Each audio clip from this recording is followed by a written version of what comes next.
I'm giving up. I'm admitting I'm wrong. This very popular thing that everyone loves. Well, I have some notes. Caving. Get into it.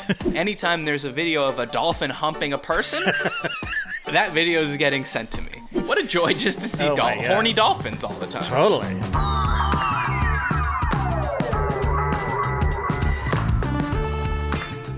Hello and welcome to The Great Beyond, an Is This Good companion pod where we follow up on last week's episode, answer listener questions, and catch up with each other.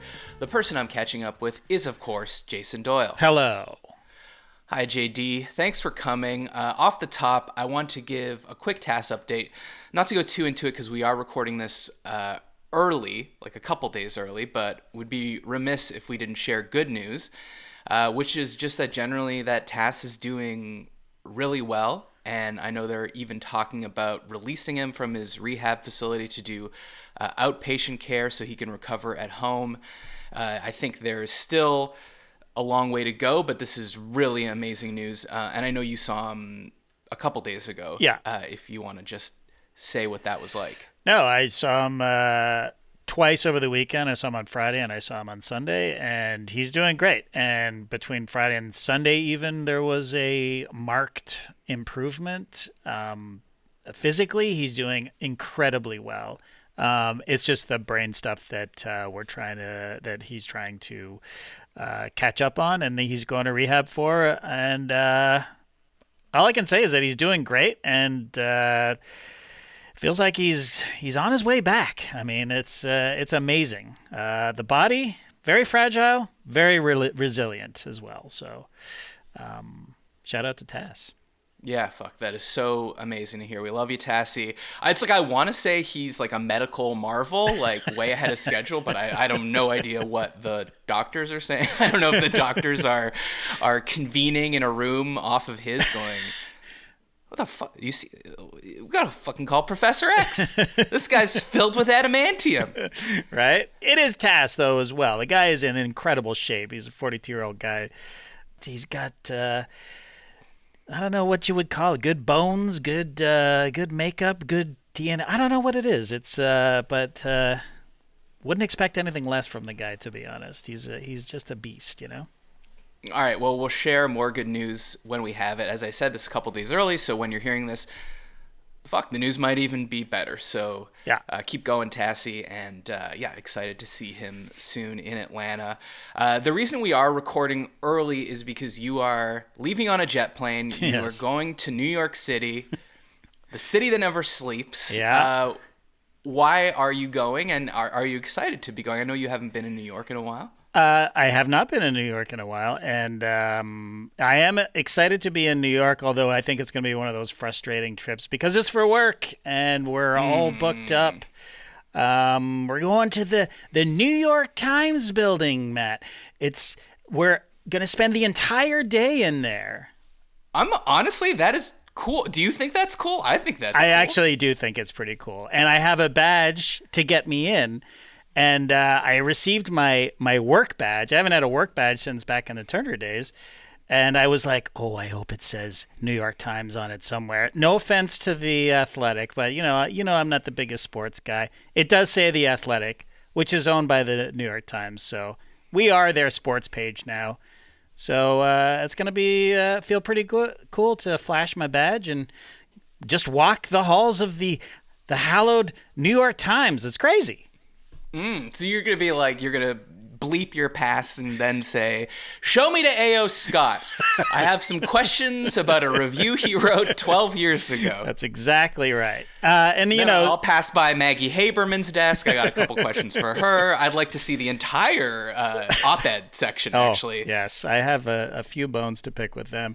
It's going to be great. And then about, I'm going to say 90 minutes, it's going to wear off, because I'm going to be sitting in meetings all day, and I'll be like, okay, I'm ready to go now. Let's hit Sizzler in, is there still a Sizzler in Times Square?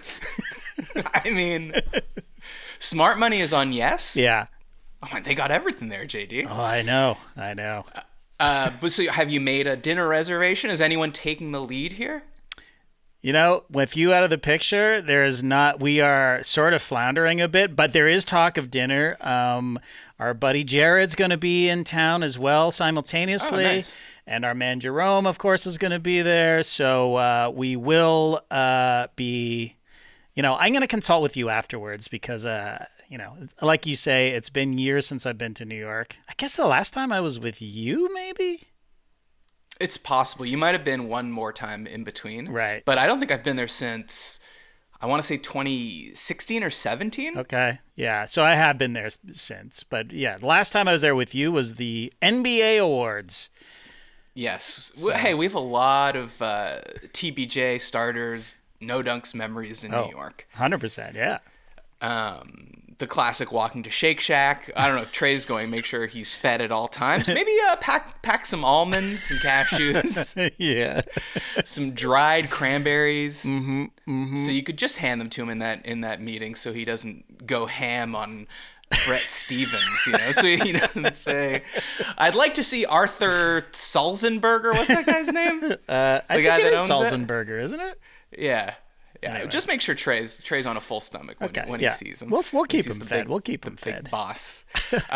Did anything good or not good happen to you this week? Okay, well, the good thing is the Tass update, but I have to update this never-ending Twix debate that is raging. It is spilled out of this house and onto the internet and into our Discord, and Rachel will not let up. So I'm acquiescing. I'm giving up. I'm admitting I'm wrong. Twix is a cookie. And what's convinced me is she found these clips of 2 seasons ago on the Great British Bake Off, or the baking show, whatever they call it over here.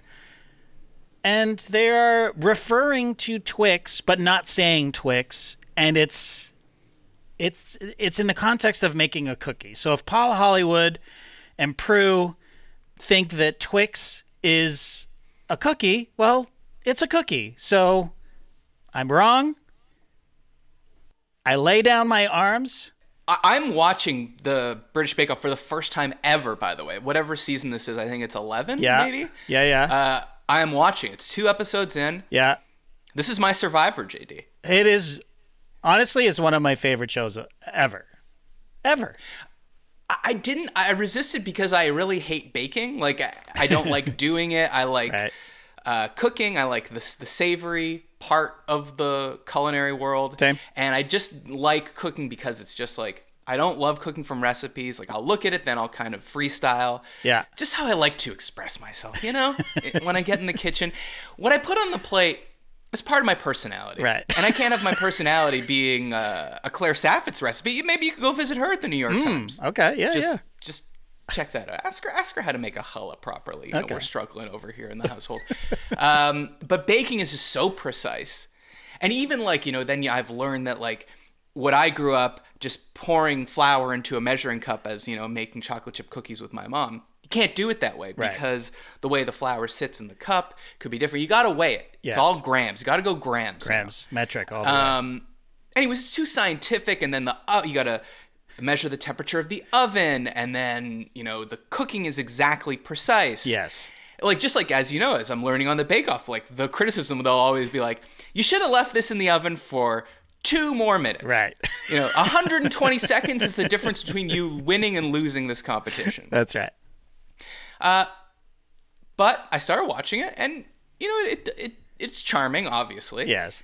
And I still don't really care about baking, but it is interesting. So I guess all to say, my question is: was the challenge to make a cookie, and someone made or a biscuit, as they'd say, and the biscuit they made was a cookie crumble with caramel on top, enrobed in chocolate, and they were calling that a biscuit? Is that the issue? Yes, and I think I haven't seen that episode, to be honest. But I think it was a technical challenge. So that means that all the contestants were tasked with recreating a Twix. And I believe it was on biscuit. They don't have chocolate bar week. You know what I mean? So, fuck, it's a cookie. All right, you got me. It's a cookie. I mean, we were almost talking ourselves into it being a cookie when we were adamantly saying... That's the problem. You start really examining, so taking it down, stripping it down to the studs, getting to the axiomatic principles, and you're like, fuck, it kind of is. Yeah. Cookie-like. One problem I'm having with Bake Off is their flavor palette is, I find, insane. Like, if you do... a cookie, a cake, whatever, that has like what I would call primary dessert flavors. Like, let's say you made something that was vanilla, like a vanilla, batter with chocolate and peanut butter, fucking flavors everyone knows goes together. And then Prue turns up her nose and is like, well, I don't know if I share the same palate as your 6-year-old.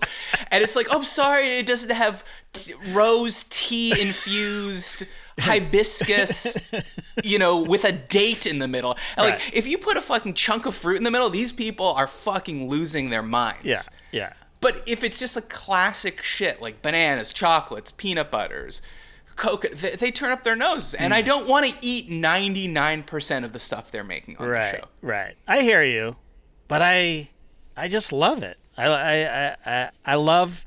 It's more about the sculpture and the presentation as well. I mean, the flavor profile is there as well, obviously. But, people are building, like, towers and shit with their cookies and cakes and stuff.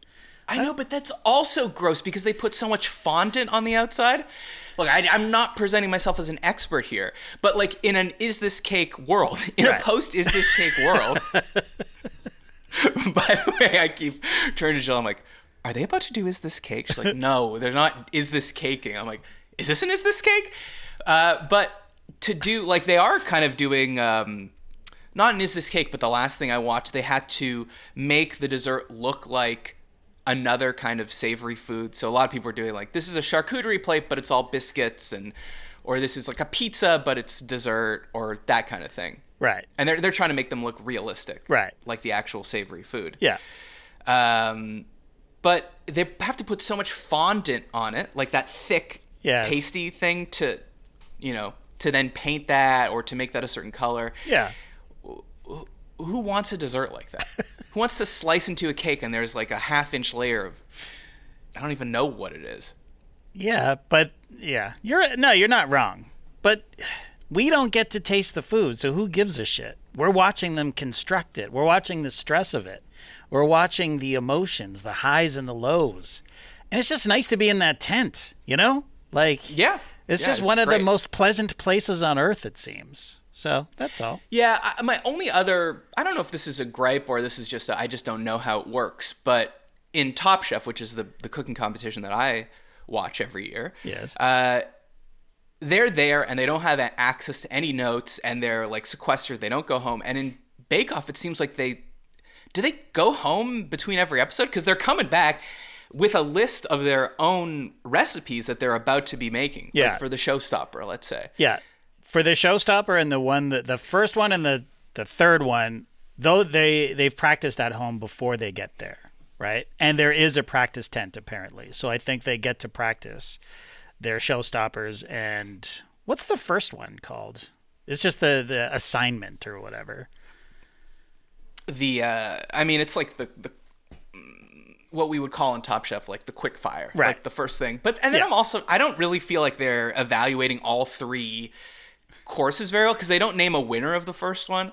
And I'm just like a little bit more between Prue and Paul and Noel. And there was a woman who I don't recognize. She's new this year, and I'm blanking on her name too. But she's a delight. On her name. Of course, no Noel from the Mighty Boosh. Yes, the Mighty Boosh days. Anyways, I was just like maybe a little bit more like, oh, she sucked on the first thing, but killed the final thing, and now let's like, anyway.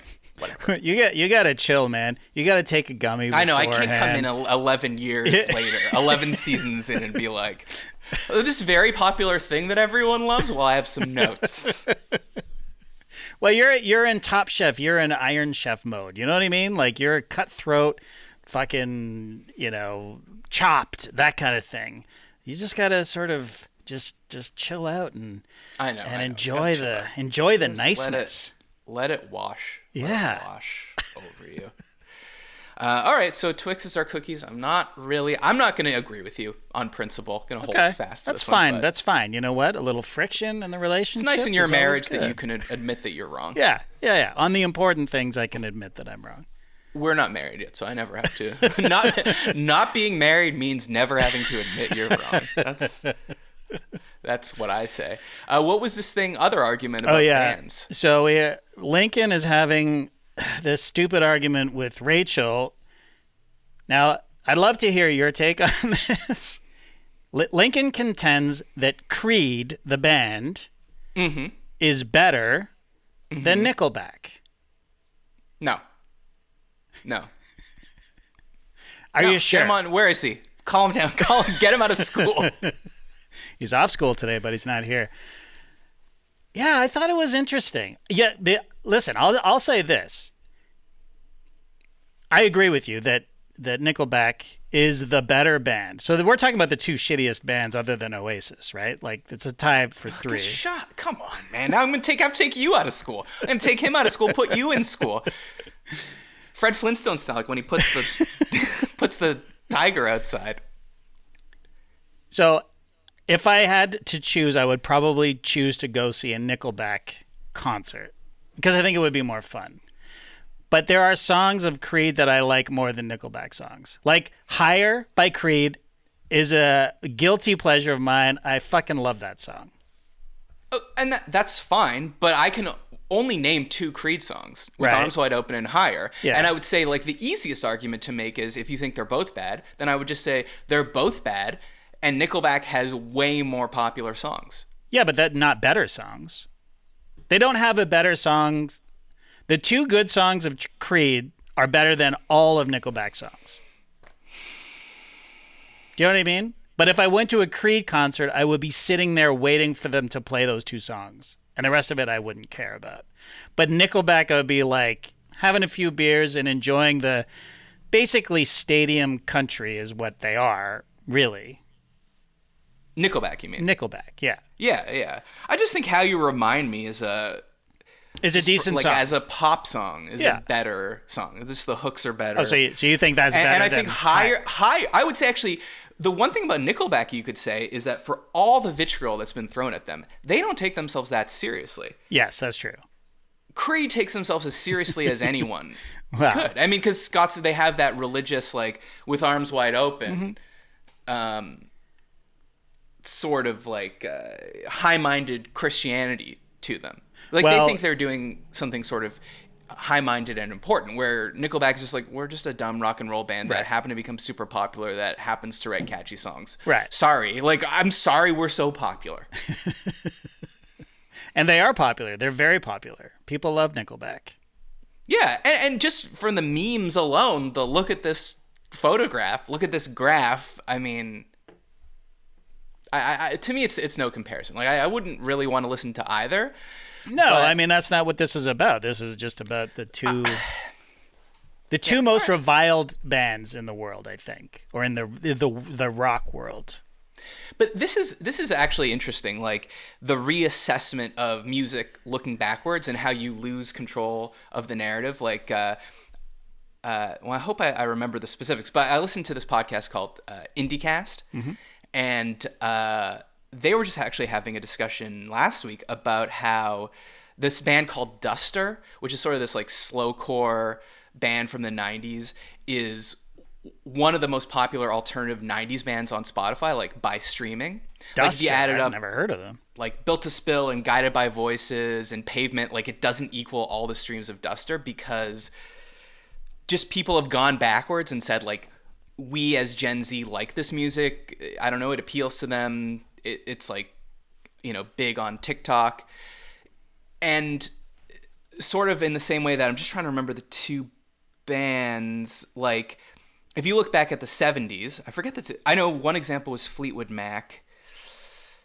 But basically they were saying how in the 70s you would like Fleetwood Mac was sort of for boomers, right? It's like middle of the road, you know, AM radio style music. And now that has been the band that has been adopted by the next generation as kind of cool and definitive of that period. Yeah. And if you are a music snob or just someone who's very interested in music and we're listening to a lot of things, then like there were bands that you considered more important and influential and doing more, I don't want to say avant-garde, but boundary pushing music, or, you know, music that was quote unquote important. Yeah.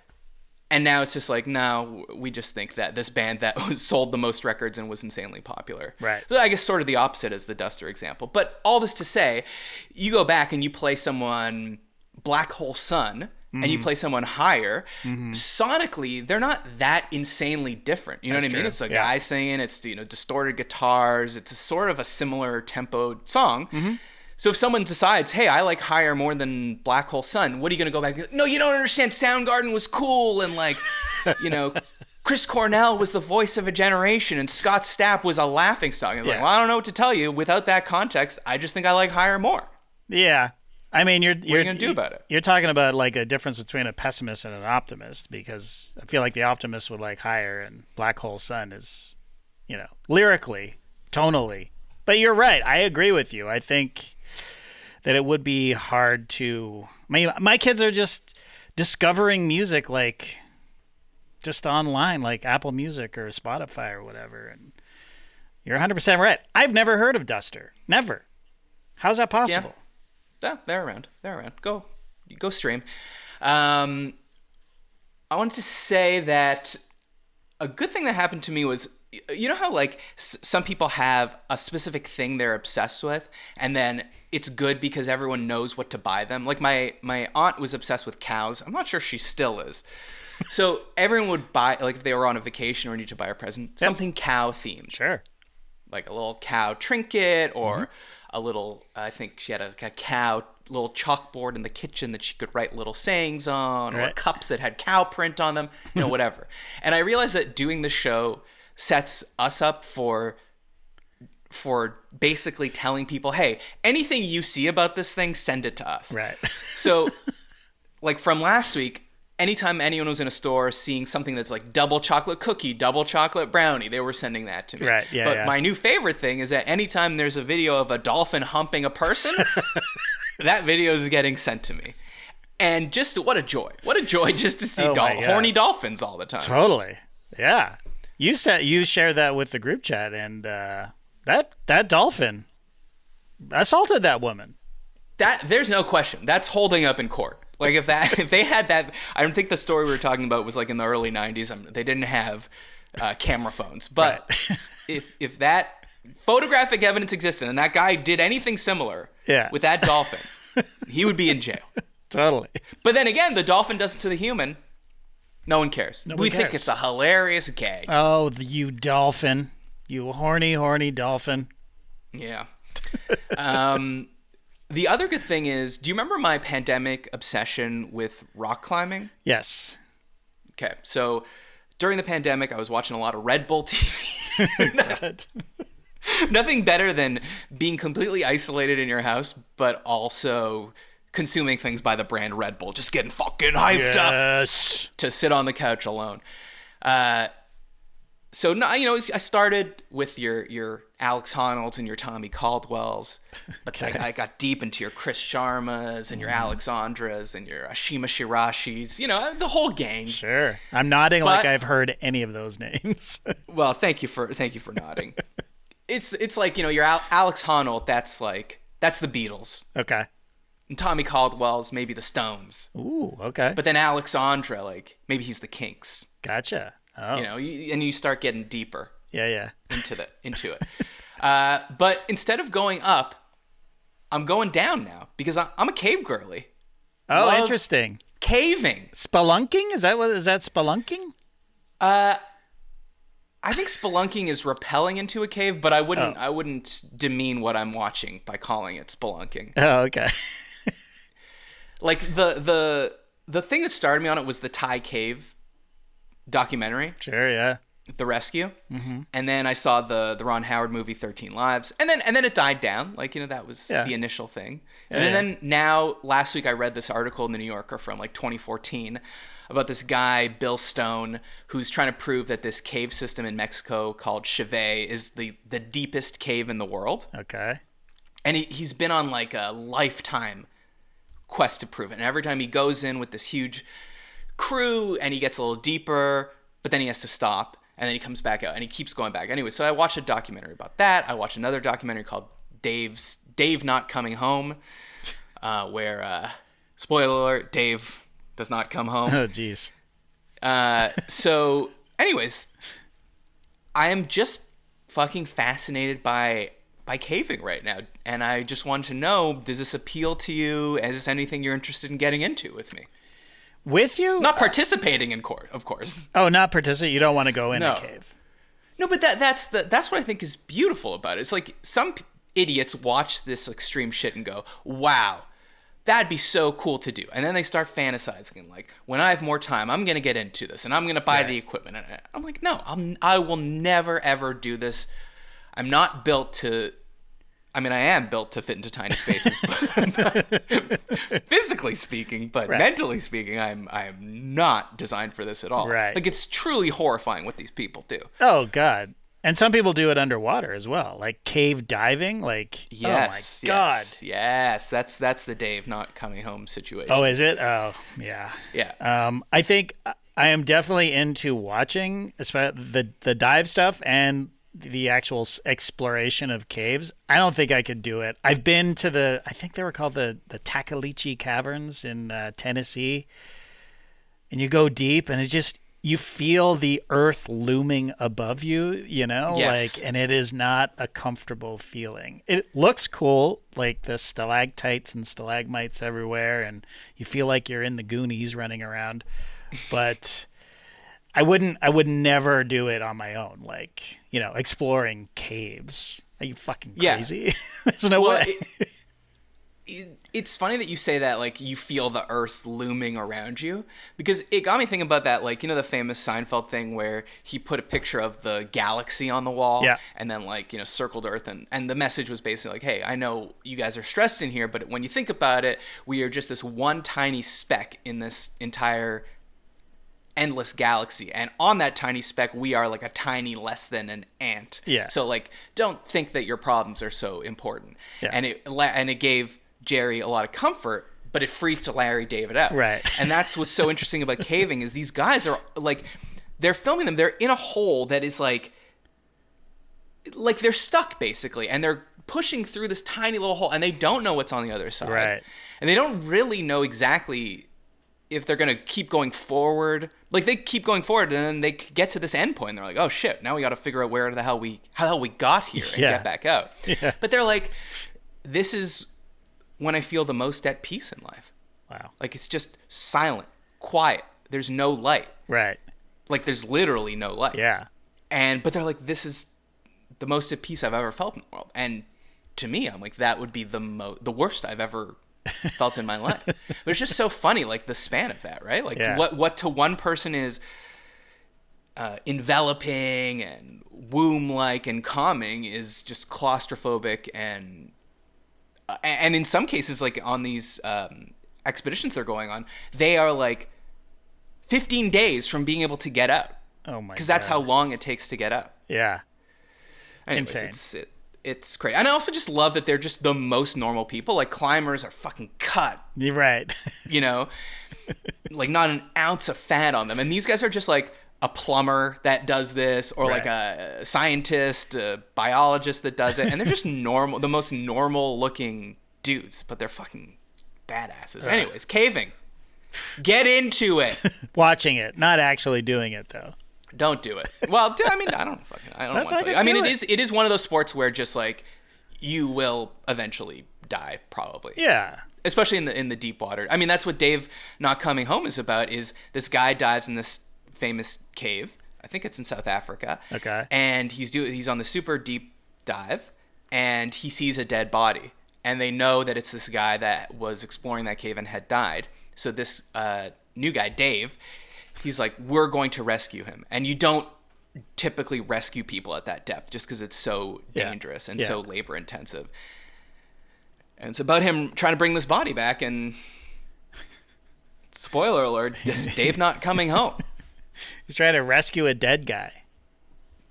It's anyways, it's so fucking sad. They bring the guy that had died's parents because they were like, Finally, we can get some closure when we bring the body up. And then they basically like have to go through it again. Okay, caving is bad. Yeah. Don't do caving. Yeah. Another documentary I watched was this new 4-part David Beckham documentary. Have you seen The Tile on Netflix? I have seen The Tile. I got an alert about it. I watched the trailer, and you texted me and asked me if I watched it. And the only reason I haven't watched it yet is because I agreed to watch it with Jackson, and he was out last night. So. Oh, okay. I can respect that. Yeah. So it looks great. Skeets was in here this morning talking about it. Loved it. He loved it? Yeah, he watched all 4 hours. Well, like the first thing I notice, at least, is like David Beckham is a name I've heard of, since I was a teenager. Yes. One of the most famous, recognizable people in the world. And then as soon as it starts, I'm like, I just realized I don't know anything about David Beckham, aside from the fact that he played football and that he married Victoria Beckham. Right. Other than that, I don't know anything And about he him. can bend it. Oh, boy, Whatever can that he bend means. it. Well, it means that in the air, he bends the ball around the defense. The free kicks this man took, JD, I mean, it's fucking a Renaissance painting, what he was doing out there. I want to just bring up a couple like odds and ends from this, because I don't want to ruin the real life for you. But Okay. Fisher Stevens directs this movie. I saw that. Like, okay, it is the most distracting thing. Fisher Stevens, he's like this character actor. He's been in fucking like every TV show and movie. Most recently he's in Succession. He was the PR flag. right, yeah. And he's kind of like a classic, like weird looking dude. You would like in the Buscemi mold, Yeah, but yeah. not as famous as Buscemi. But he has made himself like a central part of the documentary. Like you hear his voice way too much. You fucking see him way too much. Oh, weird. Didn't care for that. But they do one really cool production thing. So there's this trend of, in documentaries now, they'll show the person watching the thing that they want them to react to, like on an iPad. Yeah. Like The Last Dance, the Jordan doc did this that a lot. a lot, yeah. So instead of just saying, like, what did it feel like when you hit the shot? They'll show it to him in real time so he can be like, oh, yeah, I remember this guy was here, and then blah, blah, blah. And it just feels more immediate. Yeah. But what they do in this documentary is, instead of showing them the iPad, so you're just watching someone watch it on an iPad, then they cut to and they're looking back to the camera, they have the person looking directly into the camera, watching the thing, but so to cue the viewer, oh, they're actually watching something. Yeah. They show 3 seconds of what they're watching kind of silhouetted on their face as if it's like the reflection from a TV screen. Yeah. Really close. I just thought it was a cool little trick to get around handing them an iPad. Yeah, yeah. No, I like it. So I respect that. I also, from a documentary point of view, there's this part where apparently David Beckham had at least an affair, but multiple people said they had an affair with him, and they bring it up. And they're just like, oh, what was it like for you at that time? And David's like, oh, so hard. I didn't know how, I don't know how we got through it, how our marriage got through it. And then they cut to Victoria, and she's like, it was the worst time in our lives. And Beckham had just gone to Real Madrid, so he was away from home. But he never goes, is it true? Right. Like and I kept being like, they're going to come back to this, right? But they really let him off the hook. Wow. Like, that part was weird. But anyways, it's a pretty good doc. And I just want to say, this guy's so hot. I came up with something called the Beckham principle, which is like my new mark of being a hot guy is you have to have 20 different wildly varied and sometimes insane haircuts and look amazing in all of them. Right. Like, because you could show me a good-looking guy, with a nice, let's say medium-length haircut, but you shave his head, you're like, whoa. That guy's got a weird head, or right. He looks weird now, or now his ears look too big. Right. Beckham's like, he's got long flowing hair, he's got a complete buzz cut, he's got a top knot, he's got a faux hawk. Yeah. I mean, he just looks amazing in all of them. Yeah, it's amazing. Like, how many different haircuts do you think you could look good? Probably two. Yeah, I think 2 is the right answer. The mullet and the fade. That's it. Mullet and the fade. Yeah, so if you think you're hot, You're not. you're not. Shave your head and then grow it out into a top knot, and then tell me if you look good in both. Did they ever explain what happened to his nose? No, but I mean, look, they both had work done. Right, but his looks broken, doesn't it? Am I crazy? Maybe it did, but the way that it's sort of perfectly pointed to me says work was done here. I mean, he looks as good as he ever did, and he's in his like late 40s now. Right. Yeah. In fact, he looks better in a sense because he got his teeth done. Like, they were kind of all snaggle-toothed at the start. Right. But the British don't care. They'll still think a guy's hot if he's got a fucked up mouth. Yeah, you're right. You're right. Orthodontistry's not a priority. All right, some quick housekeeping. To support the show, please go to patreon.com/isthisgood. You'll get an extra Great Beyond show every month. You can talk to the P-Hounds. You can come to our live streams, which we will be talking about in a second. A funny story that happened on that. To buy merch, go to isthisgoodpod.com. Send me emails at isthisgoodpod@gmail.com. Could always use some good topics, some settle thises, whatever's on your mind. Love to read them. And, of course, subscribe on YouTube and leave a review on Apple Podcasts. So I want to follow up on, I think, the high watermark of these Hangouts that we do. So basically, we send you a Zoom link. Everyone comes up. Everyone's a little tile on the screen. And we all just have a chat. People bring up things that they want to talk about. Mm-hmm. Like, it's not like we're talking to them. It's just... It's free-flowing. I want to get my Bill Simmons on, but it's truly a conversation. That's right. Let the conversation begin. Oh, now that's my Garth. All right, so we started by talking about Naked Attraction, that new HBO British show where people are just naked up on stage the whole time. And this guy comes on. Brian won't give too many details about him, just in case.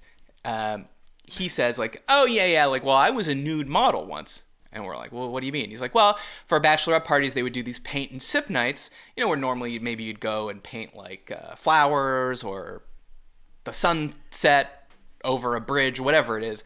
But because it's a bachelorette, they have a nude model and they paint this nude model. So we're asking him all these questions, like, what did you do? Did you wear a robe? Where are you what position are you in? Full Costanza, Timeless Art of Seduction.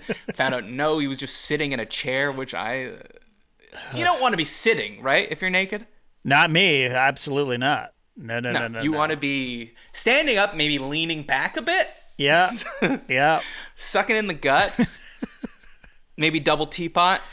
Or you know what I would just say, maybe could you get me a bearskin rug and I could just lie on top of it so that you're just painting my butt? Yeah. That would be my compromise. Yeah, same. And so then we asked, like, well, did you get to see the paintings at the end? And he was like, yeah, like I have some pictures of them. And we're like, oh, that's interesting. So then the conversation continues for like an hour. We're talking about a bunch of other shit. And then at the end, it circles back, and he's like, oh, yeah, while you guys were talking, I'm looking at my hard drive, and I found some of the pictures. We're like, if you are at all comfortable with this, we will enable share screen, and you could show us these pictures. Yeah. And he was a great sport. And he showed us, I think, 5 different pictures that women, amateur painters, had painted of him. Yeah. And it was, I mean, obviously it was so fucking funny. Yes. But the variance... Like, what I couldn't stop thinking about is, like, let's say in 1,000 years from now, someone is digging wherever Brian lives, and it's like an archaeological site, and we find all this old art, and the people are analyzing it. You would have no idea what this guy looked like. No. You would have no idea how big his donger was. Does he have a six-pack? Because he certainly had a six-pack in some. In some, not in others. Some people put the chair on a beach. Some put it in a green meadow. I like some people were too prude to paint his penis, so they just one person put a fern over it, like Adam and Eve style. One person just drew a heart over the his schlong. So just a fascinating time capsule. Yeah, that he has achieved. And I wanted to know, because you are freer with your body than I am. You have many nude pictures of yourself from your Pink Palace days. Would you ever nude model? No, I don't think so. No. Really? Yeah. Even in your younger days, you needed the cash. I never needed the cash that badly. It never I guess it never really occurred to me back then. But I want to say no, but maybe I would have. I don't know. What about on the hierarchy of like, I'm desperate for cash, I'm nude modeling, or versus I'm desperate for cash, I'm donating my semen to a sperm bank? No, definitely not. Yeah, I would. Yeah, if it's between the two, I'm gonna model. I'll model. Okay, respect. I mean, I could. What about paint? Sorry, go ahead. I could model now. Rachel's taken a few of these classes. Not the bachelorette party time, but like an actual serious art class. The figure, the form. The figure and the form, and what I found like a shocking betrayal of trust, or maybe not. I don't know. But she would go to these classes, and they would paint the person, the model, and these are like models of all shapes and sizes, you know, as it should be. As it should be. You're right. And what the teacher after the class would like text the group multiple nude pictures of the model. I guess to maybe sort of, you know, if you went back and you wanted to touch up your painting or whatever, because it was a serious art class, but she had like multiple pictures of just these gross naked dudes on her phone. Like, and she was like, oh, please don't send me these. She sends a text like, hey, if you guys just want to touch up your paintings, you know, here's here's what we're looking at. Right. Then it's like 5 seconds later, like, undo. That is not from the class. Yeah, no. And it kind of gave me a little, you know, maybe I could do this, you know, now, like today. I mean, if this is what they're looking for, just sort of like dad bods and, you know. Yeah. Rubenesque. A Rubenesque. I don't know if that applies to a man, but. Yeah. You know, when we talk about in the Renaissance, the female form, the peak of the female form being much more voluptuous and curvy than it is considered today. Yes. I don't know if the same thing went for a man. I know a man was considered more successful if he was fat because he had the money to eat. Yes. Exactly. Like Louis XIV, I felt like he had gout, you know? He was just fucking eating fondant all day, probably. I think I would be way too vain to do it for real. Like today, if I wanted to do it. I'd be like visiting the salon. I'd be getting manicures, pedicures. I'll be waxing this and waxing that. No, they don't want. You're making it too easy if they don't have to draw the hair. The hair's the hardest part. I know, but I cannot be even in a drawing. I cannot be seen to be not, you know. And then, which is very ironic because I have this stupid big hairy beard, but the rest of me, I like to be. Yeah, you're like, I'd try to grow this beard even longer, like say down to my waist. Yeah, exactly. I was also thinking like, I would hate to be these women that had to paint Brian and then have their work looked at by the person they're painting. Right. Because let's say, like, if you put me, actually, I just imagine a bachelor party being like, all right, dudes, we're painting the female form. So, like, I would just hate to destroy a woman's self-esteem by seeing my version of her because I'm just the worst drawer. Right. I have no touch when it comes to that. It would just be a blob. No matter what they look like, it wouldn't be a reflection on them. Like, you think I could draw breasts on a flat canvas? You want me to get 3D? Yeah, no. Not happening. You want forced perspective out of me? I can't even draw like a horse. So you would feel pressure to make that person look good in the off chance that person would be looking at your canvas.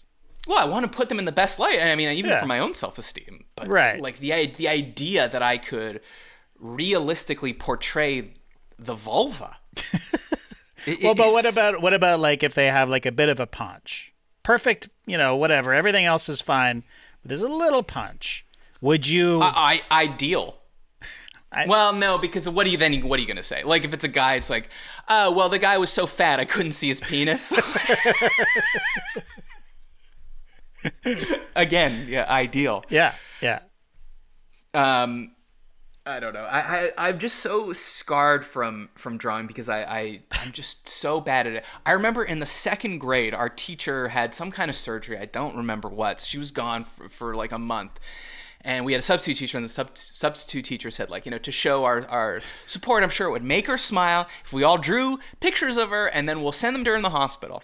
So then when the teacher came back, like a month later, she's like, I want to thank you for all these thoughtful pictures you drew of me. I really like them. And she started going through them, and she's like, Jason, I love this one. It's so cute. And like, Tommy, I love the way that you showed me reading a book. And then she got to mine, and she said, oh, I love the way that I'm standing perfectly flat, but my feet are facing either direction.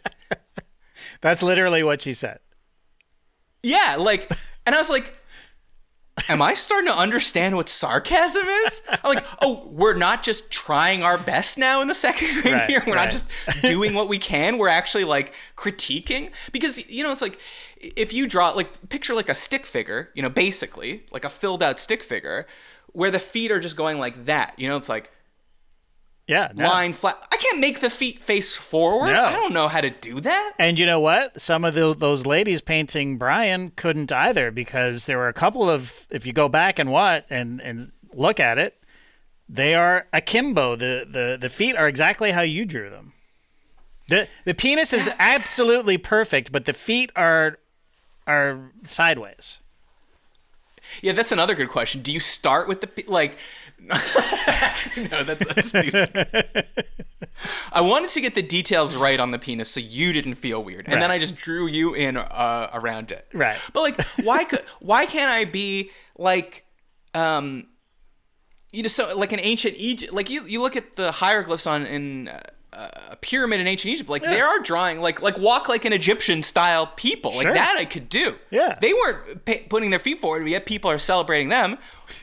What? Because they existed thousands of years ago? I guess. I haven't figured it out. People line up to see to marry my two interests, a cave painting by a caveman. Yes. And it's like a circle that is the belly of the saber-toothed tiger, and then circle that is the face of the saber-toothed tiger, and then stickman with just linear straight line with spear. People love that. But when I try to show my love to Mrs. Schmidt, she fucking destroys me. You've been scarred ever since, I think. Yeah. It's not good. I don't want to be put in the position. So, bros, when I get married, let's not do a paint and sip. That's just, maybe we can do some pottery. Oh, okay. Some pottery. Yeah. What was this thing you wanted to tell me about? Emotional support animals. Yeah, so last week, a couple of weeks ago, I saw this story from the AP. Well, it was actually from the New York Post, but the AP picked it up. So the New York Post? Don't tell them that in the New York Times. I know, They're right? Sworn enemy. Here's the headline. Fan denied entry into Phillies game after trying to bring in emotional support alligator. Oh. So this guy... I know this gator. Wally Gator? Wally Gator. Yeah. Yes, he's all over social media. I mean, I say good that they denied him entry. Yeah, no, yes. It's a 5-foot alligator who apparently loves hugs. No, you wouldn't believe what this alligator... I've seen this alligator in a pool. Like they're with kids. Their primary kill zone with kids, and the kids are like rolling it on its back. Yeah. They're like petting its snoot. They're putting the fingers in the mouth. Like, yeah. I don't know. It seems insane, but the guy, I forget. I think he literally it was found in like Disney World or something, and so they were shipping it out, and yeah, he lives in Pennsylvania somewhere. Right. Yeah. And he fucking loves this alligator. He sleeps with the alligator. It doesn't live in a cage. He takes it to... I mean, this is the question. He's got the alligator in like a harness, like you would put your dog in, and he's got it on a leash, and he walks it around to like supermarkets and shit like that. Yes. And if you go on Instagram, there's just so many pictures of kids holding it. Right. So if you went to the Kroger and it was there, And let's say Lincoln could defeat an alligator right now. I think so, in his yeah. current form. But let's say 10 years ago, would you let him No. hold the cute alligator? Not at Kroger. Probably not anywhere. Not even like in a trained, controlled environment. Like it's an alligator. Even if the guy does this thing he does where he puts his hand into the alligator's mouth. Yeah. And they're instinctually programmed. I've heard him say, like, because again, during the pandemic, I was obsessed with dodo videos. Okay. Like they're like, oh, wow, this fox is in love with this dog, and now they're best friends, like that kind of thing.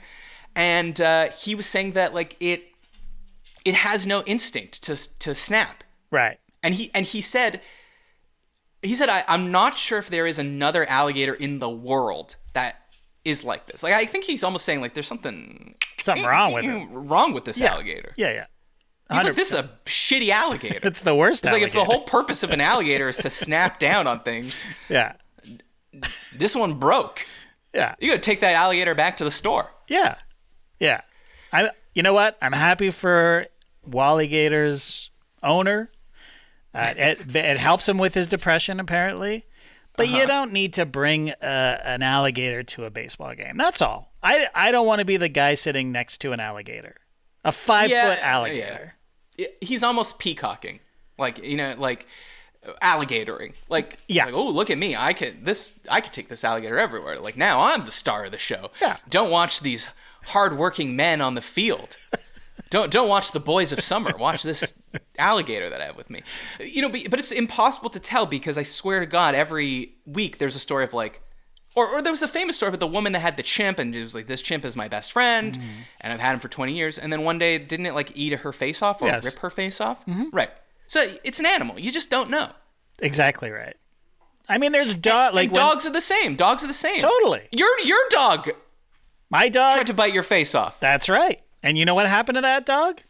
Well, don't say it. I can't have a dog like that in my house with kids. No, say it. Now I just made it sound like you killed the dog. I didn't kill the dog, but I did return it from whence it came, which was the Humane Society. He lived with us for 4 months. He was a fine dog. It did try to kill you. Did try to kill me. Luckily, it was me and not one of the kids. Yeah. Yeah. I mean, I guess 4 months isn't that long, but... No. Would you be... What's the dog you've had the longest? Cosmo. Like, could you categorically say that in no circumstances would this dog... Like let's say it was your emotional support animal and you brought it and you were a Kroger and there were kids petting it. Yeah. I don't know why they're so excited to pet a dog. There's a lot of them in the world. Especially Cosmo, who's like garbage dog. But you can't be convinced that this dog's not going to bite a kid if it pokes the dog in the wrong place. Especially the older it gets, it's starting to get some pains here and there. You don't know. You have no idea. But the person that has the alligator or the chimp that is like, you don't understand, this is the friendliest X in the world. It will never attack. It's the same as like dog owners that can't understand that the dog is perfect. The dog could never hurt anyone. In the meantime, there's a fucking dog that lives next door to me that's constantly attacking my dog. Yeah. And they had to did literally bite him on the nose through their little gate, and they had to put chicken wire up so he can't put his snoot through. And they still, like, when they see him and the dog tries to jump over the fence and goes, rah, and snaps at my dog, they're like, oh, Comet, what are you doing? I'm like, oh my God. Or what about, I'm sure you've had to deal with parents at school that are like, oh, little Logan could never do anything wrong. And you're like, well, I don't know what to tell you. Your kid pushed mine off the swing set. That's right. 100%. So you can't convince these people. Exactly. I'm worried that the Walligator saga is going to end badly. That's all. Imagine that would be the biggest. I will say, I don't think that, you know how like people take pictures when they're in Thailand or, similar sort of more Eastern places where they'll like have a tiger. They'll be like holding a tiger or like a full-size fucking tiger and they're lying next to it with their elbow up on it. Yeah. But those tigers are fucking drugged out. Totally. Like, they're doing fucked up things to those tigers. I don't think that he's doing anything weird to Wally Gator. No. Wally Gator just may come to his senses Wally Gator's on that indica? Maybe. And then one day he's gonna feed that Wally Gator some sativa, and fucking Wally Gator is gonna put on some Pink Floyd and fucking go a chomping. All right, before we go, you said you had some pictures to show me. Yeah. So I will say before, you don't know what they are, but go to YouTube. Search "Is This Good on YouTube?" We're almost at 4,000 subs, which I hope you don't hear that and laugh and say 4,000 subs. So get us up to 4,000. Yeah. It's fun to see us. Yeah, it is. And you're going to want to see this because I am participating in a trend. I think this is the first... Loser! Right? This is the first trend I think I've ever participated in. And this is the AI yearbook trend. Have you seen this? I have seen it, but I have to ask you a question because on I didn't mention Monday's episode with Jay Skeets, which is a super fun episode. You should go back and listen to that. We were talking about internet trends in Pick Your Poison. Did this inspire you? Like, we were talking about planking and the mannequin challenge. Did this inspire you to participate? I think that's maybe why I decided to participate. Now, I haven't posted any of these pictures because content for the show first, obviously. Respect. That's right. And my intention was to fuck with the trend. So here's what you do. There's this software. It's AI software. It's an app for your phone. It's free. The app, it's free. But I did have free, to... but the price is all your data. That's right. And so I'm like, all right, I'm going to try this. I think it'll be hilarious if they ask you to upload 8 to 12 selfies. Okay, just off your... You have 8 to 12 selfies? Well, I had to dig deep, and I was looking, and usually when I take a selfie is when there's something fucked up about me. Do you know what I mean? Like, you know, one of the kids has like fashioned my hair into a massive Ed Grimley style, point, a unicorn point, or I'm trying on weird glasses at Shoppers Drug Mart or whatever, and I'll take a picture of myself. So yeah, I found 12 sort of, not great selfies, like not flattering selfies, that's for sure. And I thought this will be hilarious.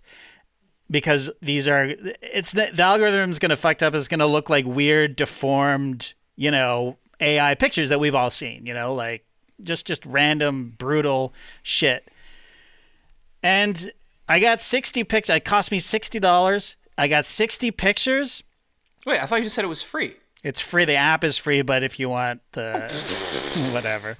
And it's, okay. To be honest, they frighten me a little bit. AI is fuck. Now I'm scared. Okay, ready? Okay. I'm gonna show you. I'm scared that you paid $60 for this, but I didn't pay. No, I paid $6. $6. $6. Yeah, okay, for 60 photos. 60 photos. Oh, okay. So I misunderstood. Okay, so here. Let's see. And I'm just gonna, because I've seen the trend. These are yearbook photos, so I'll make some assumptions about who this person that I never went to high school with was in high school. Right, me. Going to high school in the 90s, and they're not really, they're sort of yearbook pictures, but they're more glamour shot type stuff. Anyways, Here's the first one. Okay. So it absolutely looks like me. It does, but doesn't look like you when you were that age. No. It just looks like you de-aged. Do you know what I'm saying? The difference? 100%. Now, here comes... Okay, I would say you look like George Michael. Yeah, a little bit. You're like straight George Michael. Yep, straight George Michael. Now, here's the Beckham test because I think all of these pictures have a different hairstyle. Okay, here's the next one. Okay, Tim Heidecker. Yeah. Big time. Okay. Ooh, this is my Canadian you're tuxedo. In full jean. You're in full jean here. I don't understand the pictures you said were like weird pictures of you. You just look kind of like generically attractive in all of these. I know. I've discovered that I'm generically attractive. Do you still have your yearbook? You know what? I was looking for it, but I think it's in storage because I wanted to grab a couple of pictures. But here's the thing. Like, this looks like me, but every selfie I took was in the last year, probably, that I sent them. So I have a full, like, ZZ Top style beard. And it kind of got my face accurate. And I would never... Okay, this is like ski hill core. Yeah. Like the video for, I think it's I'll Never Break Your Heart, Backstreet Boys, where they're all in big sweaters Yeah. and lounging by a fire. Totally. This is very boy band. Yeah. Yeah. A very boy band look. But Yeah. again, you look wonderful. Thank you. This is all leather outfit, leather blazer, leather pants, V-neck T-shirt. Yeah, this is in the 90s. This is definitely Giorgio Armani. Yes. You've started to buy some fashion magazines, I would say. Yeah. You're getting interested in Paris Fashion Week. You haven't been, but when you graduate high school, you really want to go. Right. And you definitely club. This one is the most AIE to me. It sort of looks weird. And you've got the cross. I mean, I swear to God, this is like literally crossed you and George Michael. Yeah, I think it's so. uncanny. Yeah. Which means you're Greek. Okay, now this is probably more what you looked like. Yeah. A real scuzz bucket. Very scuzzy. Very scuzzy. And how come you have no acne in any of these pictures? I know. Airbrushed. Okay, now we're into sort of weird Sears photography, cat daddy. Yeah. This you look like Bob Ross crossed with, let's just say, a man that drives a paneled station wagon. That's right. 100%. Here I am with a stack of books. Nerdy me, but still. Never read that much. But but now you look like a guy in glasses that when you take them off at the end, you're super hot. Yeah, exactly. And this is just me heading to school. Yeah. But did you? I don't know what the end of the story was, but do you remember what you looked like in your yearbook photo? Yeah, I had longer hair, sort of. It was like weird rocker hair. Okay. So here I am boxing. Okay, these all really what they look like is, let's say there's a teen movie. Yeah. And then it's the end of the teen movie, and over the credits they show snapshots of them that would appear in the yearbook kind of thing. You know what I mean? Yeah, that's what sure. all these look like. Yeah. Now, I don't know if these are just templates, if everybody gets the same outfits based on their, No, it knew you were Canadian because it's showing you playing hockey here. I guess, yeah. All right, well, I guess I'll ask, is there like a grand finale, or are we gonna look through 60 pictures like We're not looking through 60. Your boring trip to Europe? Here's one that I look like. This is my rap phase, I guess. I'm wearing a do-rag. And your Run DMC. Another boy band. Boy band again, yeah. Yeah, and then this is my scuzzball Nickelback. This is Nickelback. Leather pants, leather jacket, guitar. At least you're better than Creed. This actually looks more Creed. If only he was wearing a cross in this one. But I know, but he's wearing a fair amount of jewelry, so I think they nailed it on that one. All right, well, send that $6 to the show budget. Make sure you expense that. Okay. I don't want that to come out of pocket. Listen to next week's show coming out Monday, October 16th. The guest will be Fast Freddy Katz. Yes. Wanted to have Fred Katz on for a while. NBA beat writer, super funny, and I heard him on a No Dunk show this summer, and I might have to confront him about how much this guy likes fruit. He loves fruit. Insane. Diametrically. This guy would love to be tasting on the Great British Bake Off. Oh my God. Cherries and apricots. Thank you, sir. That's you, Fred Katz. That's what you sound like. And go back and listen to the Skeets episode if you haven't. The last episode of the Summer of Dunks. What a summer it was. It is mid-October. All right, email us at isthisgoodpod@gmail.com. Subscribe everywhere. Leave a review on Apple Podcasts. This was JD and Matt reaching out from the great beyond. We'll see you next week. Have fun in New York, JD. Thank you.